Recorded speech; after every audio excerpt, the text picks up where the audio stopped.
நிறைய மதரசாக்கள் தமிழகத்தில் இருக்குது. அதில் ஒரு சில மதரசாக்கள் சென்ற வருஷம் ரபீல் அவலுக்கு முன்னால் ஒரு பத்வா கொடுத்தாங்க. அந்த பத்வாவில் மீலாது விழா கொண்டாடக்கூடாது அப்படின்னு சொல்லி போட்டு அதுக்கு வரிசையாக சில காரணங்களை அடிக்கிருந்தாங்க. நான் இப்ப என்ன சொல்ல வரேன் அப்படின்னா, பத்துவா கொடுக்கறதுங்கிறது சாதாரணமான விஷயம் இல்லை. தன்னுடைய வீட்டில் இருக்கக்கூடிய பொண்டாட்டியை பார்த்து, தன்னுடைய மகனை பார்த்து, மகளை பார்த்து போடப்படுகின்ற உத்தரவு இல்லை. தன்னுடைய உணர்வுல கல்புல ஊறக்கூடிய உணர்வை மக்களுக்கு மத்தியில் அள்ளி வீசக்கூடியது அல்ல. தன்னுடைய தலைவர்களுடைய கண் சாணையை பார்த்து அதற்கு தகுந்த மாதிரி பேனாவை ஓட்டுவதற்கு பேர் பத்துவா அல்ல. பத்துவா என்பது தீர்ப்பு, இறை மறையினுடைய தீர்ப்பு, இறைவனுடைய தீர்ப்பு. பத்துவா எழுத ஆரம்பிப்பதற்கு முன்னால் உன்னுடைய உள்ளத்தை நீ தூய்மைப்படுத்திக் கொள். உன்னுடைய உள்ளத்தை இறையச்சத்தால் நிரப்பிக்கொள். திருமறையினுடைய கருத்துக்களையும் ஹதீசுகளுடைய கருத்துக்களையும் இஜ்மா கியாசினுடைய கருத்துக்களையும் உன்னுடைய உள்ளத்தில் நிரப்பிக்கொள். இப்போது பத்துவாவை எழுது நியாயமான மனசுடன். இது என்னுடைய வேண்டுகோள். ஏத்துக்கிற முடியாதுன்னா போய் தொலை. சரி, வருவோம். அவர்கள் சென்ற ஆண்டு பத்துவா கொடுத்திருக்கின்றார்கள். அந்த மீளாது கூடாது என்பதற்கு, மௌலிது மீளாது கூடாது என்பதற்கு ஒரு காரணம் காட்டுறாங்க.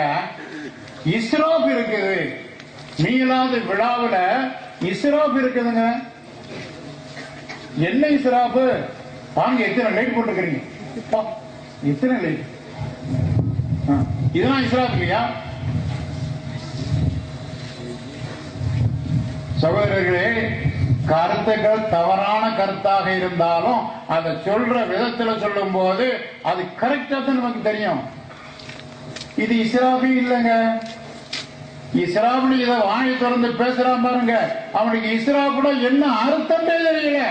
இஸ்ராபினுடைய அர்த்தமே புரியாம எழுதுறான். இஸ்ராப் என்பதனுடைய பொருள் என்ன?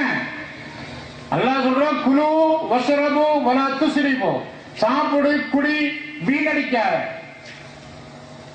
வீணடிக்கிறதுனா என்னது? அவங்க கேட்போம், இஸ்ராப்னா என்னதுங்க? மனிதனுடைய தேவைக்கு, அடிப்படை தேவைக்கு, அத்தியாவசிய தேவைக்கு எது தேவையோ அது மட்டும்தான் அனுமதிக்கப்பட்டது. அதுக்கு மேல் உபரியாக வரக்கூடியதெல்லாம் இஸ்ராப் அப்படின்னு அவங்க சொல்லுவாங்க.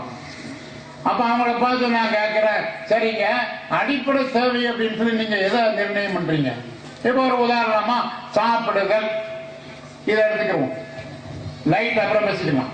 சாப்பிடுதல், இதெல்லாம் எது வரைக்கும் உள்ளது அனுமதி, எதுக்கு மேல உள்ளது இஸ்ராப். நீங்க சொல்றீங்க மனிதன் வாழ்வதற்கு எது அத்தியாவசியமானதாக இருக்கோ, அவசியமானதாக இருக்குதோ அதுதான் அனுமதிக்கப்பட்டது. அதுக்கு மேல போனா அதெல்லாம் இஸ்ராப். இது உண்மை என்று வைத்தால் நீ சோழ கஞ்சி தான் குடிக்கணும், கேப்ப கஞ்சி தான் குடிக்கணும். இப்ப ஜுரம், சோறு தான் திங்கணும். அந்த சோறுக்கு ஊத்திக்கிற ஒரு ரசம், ஒரு பொரியல் ஏதாவது செஞ்சுக்கணும். கறியானம் காய்ச்சக்கூடாது, கறி பொரிக்க கூடாது, பிரியாணி சாப்பிடக்கூடாது. பிரியாணிலையும் பாசுமதி ரைஸ் போட்டா ரொம்ப நல்லா இருக்குங்க. அது ஆட்டுக்கறி போட்டு ஆக்கலாம், நெய் ஊத்தி ஆக்கலாம், அது கொஞ்சம் பொரியல், கறி பொரியல் வச்சா ரொம்ப டாப்பா. இதெல்லாம் இஸ்ராப் இல்லையா? மனிதனுடைய அடிப்படை தேவைகளுக்கு அப்பாற்பட்டது அல்லவா இவையெல்லாம்? இதெல்லாம் இஸ்ராப் இல்லையா? இதெல்லாம் போய் நல்லா அடிக்கிறியப்பா தலைநகர்ல. அப்ப இது எப்படி இஸ்ராப் இல்லையா? அப்ப இஸ்ராப் நீ சொன்ன அர்த்தம் தப்பு. மனிதனுடைய வாழ்க்கைக்கு, வாழ்வதற்கு எது அவசியமானதோ அது மட்டும்தான் அனுமதிக்கப்பட்டது. அதுக்கு மேலே இருப்பதெல்லாம் இஸ்ராப் என்று வைத்தால் நீ உண்ணுகின்ற விருந்து எல்லாம் ஹராம், இஸ்ராப்.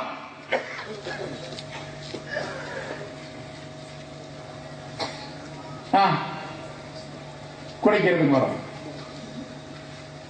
நல்லா குடிக்க சொல்லிருக்க. தண்ணி தான் குடிக்கணும். ஏன்னா மனுஷன் வாழ்றதுக்கு தண்ணி தான் தேவை. நீ எப்படிதான் சொல்லிருக்க, மனுஷன் வாழ்றதுக்கு எது அடிப்படையா இருக்கோ அது மட்டும்தான் அனுமதிக்கப்பட்டது. உபரியா இருக்கக்கூடியதெல்லாம் இஸ்ராஃப்னு சொல்லி சொல்ற. அப்ப தண்ணி மட்டும் தான் குடிக்கணும், சர்பத்து குடிக்க கூடாது, பெப்சி கோலா குடிக்க கூடாது, உயர்தரமான பானங்கள் எதையுமே குடிக்க கூடாது, பல ரசங்கள் எதையுமே குடிக்க கூடாது. அது பிரிட்ஜில் வர வச்சுட்டு குடிக்கிறது அதுவும் கூட சொல்லியா? எத்தனை தடவை நீ விதவிதமான பானங்களை பிரிட்ஜில் வச்சு உயர்தரமான விதத்தில் நீ அருந்தி கொண்டு இருக்கிறாய், உயர்தரமான உணவுகளை கொண்டு கொண்டிருக்கின்றாய். இதெல்லாம் இஸ்ராப் இல்லையா?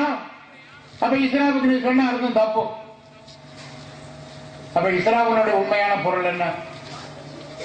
எது அவசியமானதோ அதுதான் அனுமதிக்கப்பட்டது. அதுக்கு மேலதியாக போகக்கூடியதெல்லாம் இஸ்ராப் என்பது தப்பு. இஸ்ராப் என்று சொன்னால் மனிதன் எதையெல்லாம் அனுபவிக்கின்றானோ, மனிதனுடைய அனுபவத்துக்கு உட்பட்டதாக எதெல்லாம் இருக்கிறதோ அதில் எதுவுமே இஸ்ராப் கிடையாது. எது மனிதனுடைய அனுபவத்துக்கு அப்பாற்பட்டதாக இருக்கிறதோ அதெல்லாம் இஸ்ராப். உதாரணமாக உன்னுடைய வீட்டில் மண்ணெண்ணெய் விளக்கு பார்த்துக்கலாம்ப்பா, இல்லப்பா டியூப்லைட் போட்டிருக்கிற, சீப்பல் போட்டிருக்கிற, சமையல் வெறுக்கிறையும் போட்டிருப்ப, எல்லாம் இஸ்ராப் இல்லை, எல்லாம் போடலாம், எல்லாம் அனுபவிக்கலாம். என்ன இஸ்ராப் தெரியுமா? அது அந்த லைட்டெல்லாம் போட்டுட்டு நீ கதை போட்டிட்டு வெளியே வந்துட்டா அது இஸ்ராபோ. ஏன்னா அது உன்னுடைய அனுபவத்தில் இல்லை, நீ அனுபவிக்கிறதுக்கு பயன்படுத்திருந்தா இஸ்ராப் இல்லை, அனுபவத்துக்கு அல்லாம நீ போட்டு வச்சிருந்தா இஸ்ராபோ. உன் காட்டில போய் கரண்டை இழுத்து அந்த ஏகப்பட்ட டியூப்லைட்டுகள், நூற்றுக்கணக்கான டியூப்லைட்டுகளை போட்டு எந்த பயன்பாடுக்கும் யாருக்கும் பயன்பாடு இல்லாம போட்டு வச்சிருந்தா இஸ்ராபோ. நீ உணவு சமைக்கிற, உன் வீட்டுல 5 பேரு 10 பேருக்கு தேவையான உணவு சமைக்கிற, 5 பேருக்கு உண்டான உணவை சாப்பிடுற, மீதி 5 பேருக்கு உண்டான உணவை தூக்கி எறிகிற, இது இஸ்ராபு. ஆனா அந்த 5 பேருடைய உணவை ஏழைகள் கொடுத்திருந்தாலும் இஸ்ராப் கிடையாது, பக்கத்து வீட்டுக்காரன் கொடுத்திருந்தாலும் இஸ்ராப் கிடையாது. 5 பேருடைய உணவை நீ சாப்பிட்டுட்டு மீதி 5 பேர் உணவை தூரத்துக்கு கூட்டினா இஸ்ராப் நிச்சயமா எல்லாம் மறுமையில கேட்பான், அது ஹராம். இப்ப வர சாதாரணமாக மனிதன் உலகத்தில் வாழ்றதுக்கு மண்ணெண்ணெய் விளக்கு போதும். அதுதான் அந்த காலத்துல இருந்தது. நாங்கெல்லாம் சின்ன பிள்ளையா இருக்கக்கூடிய சமயத்துல மண்ணெண்ணெய் விளக்கு தான். பின்னால்தான் லைட்டுகள்லாம் வந்துச்சு. அப்பவும் அங்கங்க அந்த முக்குகள் அந்த உருளை பல்பை போட்டு அழுது வடிச்சுக்கிட்டு இருக்கோம். ஆனா அது ரொம்ப சொற்குலகமா இருந்துச்சு அந்த காலத்துல. இன்னைக்கு பாருங்க எத்தனை லைட். இப்ப இந்த மௌலவி விழா, மீளாத விழாக்காக போடப்பட்ட விளக்குகள் விட்டுருங்க, இதை இஸ்லாமாச்சு. மற்ற விளக்குகளை பாருங்க. அப்ப இதெல்லாம் இஸ்லாம் சொல்ல வேண்டியது வரும். ஏன்னா இதெல்லாம் தேவையில்லை, சாதாரண மண்ணெண்ணெய் விளக்கே போதும். இல்லைன்னா ஒரு குண்டு லைட்டு, இல்லைன்னா ஒரு டியூப் லைட்டு, இத்தனை விளக்கு தேவையா? இது இஸ்ராபே இல்லைங்க. இஸ்ராப்ங்கிறது நம்முடைய உபயோகத்துக்கு உட்பட்டதாக எதெல்லாம் இருக்கோ, நாம் அனுபவிக்கிறதுக்காக எதையெல்லாம் பயன்படுத்துறோமோ அதுல எதுவுமே இஸ்ராப் கிடையாது. நிச்சயமாக அது அனுமதிக்கப்பட்டதுதான். அப்படி இருக்க ரசூலுல்லாஹி ஸல்லல்லாஹு அலைஹி வஸல்லம் அவர்களுடைய விழாவுக்காக வேண்டி நீங்கள் லைட்டுகளை அதிகமாக பயன்படுத்துகின்றீர்கள், அது இஸ்ராப் அல்லவா என்று நீ கேட்கின்றாயே, உனக்கு மானம் இல்லையா? உனக்கு அறிவில்லையா? உனக்கு இஸ்லாமிய பற்று இல்லையா? சிந்திச்சுப்பா, யோசனை செய்துப்பா. நீ பெருமானார் ஸல்லல்லாஹு அலைஹி வஸல்லம் அவர்களை எப்படிப்பட்ட அந்தஸ்தில் வைத்துக் கொண்டு பேசிக் கொண்டிருக்கின்றாய்? இது பெருமானார் ஸல்லல்லாஹு அலைஹி வஸல்லம் அவர்களுடைய விழா, நூற்றுக்கணக்கான மக்கள்கள் கூடுகின்ற விழா. இந்த விழா என்று காட்டுவதற்கு எத்தனை லைட்டுகள் தேவைப்படுகின்றது, இந்த மக்கள் அனுபவிப்பதற்கு எத்தனை லைட்டுகள் தேவைப்படுகின்றது. இதெல்லாம் எப்படி சிறப்பாக ஆக முடியும்? உன்னுடைய வீட்டில் நீ எத்தனை லைட்டை போட்டு இருக்கின்றாய்? உன்னுடைய தலைவனுடைய வீட்டில் எத்தனை லைட்டுகளை பார்க்கின்றாய்? அதெல்லாம் இஸ்லாமில் சொல்ல தெரியலையே. பெருமானார் ஸல்லல்லாஹு அலைஹி வஸல்லம் அவர்களுடைய விழாவுக்காக போடப்பட்டிருக்கக்கூடியது மட்டும் இஸ்லாமில் சொல்றீங்க, என்ன அநியாயம் இது? அல்லாஹ் அவர்களுக்கு நீ நேர்வழியை கொடு. உண்மையிலேயே இஸ்லாம்னு சொல்லி சொன்னா நாம் பயன்படுத்துவதற்கு இஸ்லாம் அவர்களின் மீது இட்டு கட்டப்பட்ட பொய்யான வரலாறுகளை தானே அள்ளி வீசிக்கிட்டு இருக்கிறீங்க. உண்மையான வரலாறு எங்க பேசுறீங்க? நீங்க எல்லாம் படிச்சிருப்பீங்கன்னு நினைக்கிறேன். படிக்கிறீங்களா? மீலாத விழாக்கள்ல ஸல்லல்லாஹு அலைஹி வஸல்லம் அவர்களுடைய உண்மையான வரலாறுகளை எங்க எடுத்து சொல்றாங்க? இட்டுக்கட்ட பொய்களுத்தான சொல்றாங்க. ஆயினாலும் மீலாத விழா கூடாது. என்னையா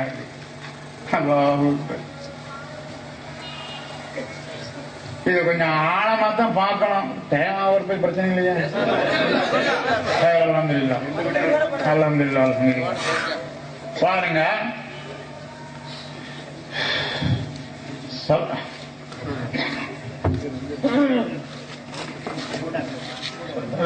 ஆர்டர்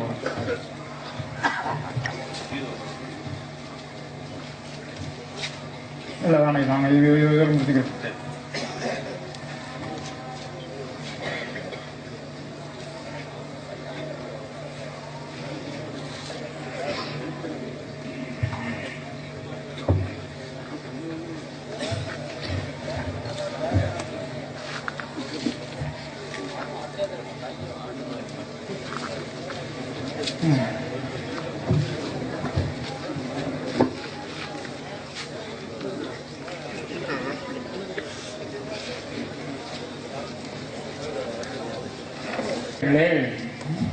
இதை கொஞ்சம் நம்ம ஆழமா பார்க்கணும். மீலாத விழாக்களில் உரையாற்றப்படுகின்ற உரைகள் எல்லாம் ஸல்லல்லாஹு அலைஹி வஸல்லம் அவர்களுடைய வாழ்க்கை வரலாறா அல்லது அவர்களின் மீது இட்டுக்கட்டி கூறப்பட்டிருக்கின்ற பொய் வரலாறா? சிந்தித்து பார்க்க வேண்டும். ஒரு காலம் ஒன்று இருந்தது. சமுதாயம் கல்வி அறிவு அற்றிருந்தார்கள். அந்த மக்களுக்கு அந்த காலத்தில் வாழ்ந்து கொண்டிருந்த அறிஞர்கள் உரையாற்றுகின்ற போது தத்துவங்களை எடுத்து சொல்ல மாட்டார்கள், கதைகளைத்தான் எடுத்து சொல்வார்கள். ஏனென்றால் கதைகளை சொன்னால்தான் அவர்களுக்கு புரியும். அந்த கதைகள் மூலமாக தத்துவத்தை அவர்களுக்கு விளக்கிவிட முடியும். நேரடியாக தத்துவத்தை எடுத்து வைத்தால் அவர்கள் விளங்க மாட்டார்கள். ஸல்லல்லாஹு அலைஹி வஸல்லம் சொல்லி இருக்கிறாங்க, கல்லிமின் நாசாலா கதிரி கூலி. மக்கள்கிட்ட அவர்களுடைய அறிவுக்கு தகுந்த மாதிரி பேசுங்க. அந்த காலத்தில் அப்படி பேசினாங்க.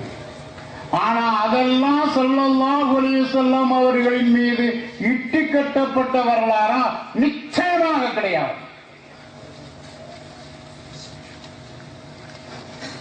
ஒன்று இரண்டு இருந்துக்கலாம், அதுவும் கூட இட்டு கட்டப்பட்ட வரலாறு என்று சொல்லவே முடியாது.